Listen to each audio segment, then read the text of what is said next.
how many of you have a revocable living trust? Now, what kind? Okay, this is good. You're a great audience. You're wonderful plans. That's what we're going to go into today. So, how many of you have an A or an AB or an ABC trust? Do you know what kind you have, Hillary? You have an A, AB, or an ABC? AB trust. Okay. We will go through this. Hold on. How many of you have a survivors, marital, bypass, credit shelter, Q-tip trust? Anybody know? Okay.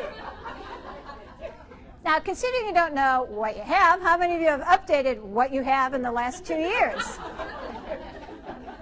All right. While I am kind of joking about this, this is very, very, very, very serious stuff, and we're going to go through what it is. The A trust is for you personally. And let's say if you're single and you pass away, it's the A trust is you. AB, let's say if you are married, it's if you each have, we all have $2 million in what we have in our net worth right now this year, and that could change. It's also depending on who gets in the White House, that are exempt from estate taxes, right? If you're married, you each get $2 million, so that's $4 million. So when the first person passes away, they are the decedent, and you, the person living, is the survivor, and that's the A trust. A is kind of for above the ground. All righty? And B is for kind of bypass. B is kind of for below the ground, right? The decedent. So in the A trust is all of your separate property and your half of the community property.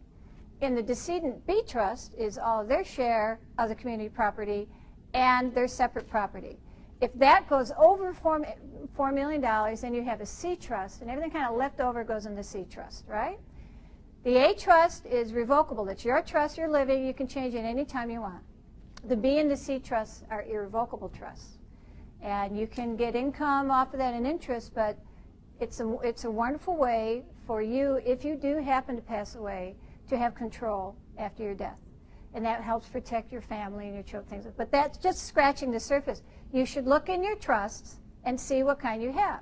We had a client whose parents needed an AB trust, and they didn't get in there to their wonderful estate planning attorney, and their children had to pay like $1 million in taxes, so we don't want that.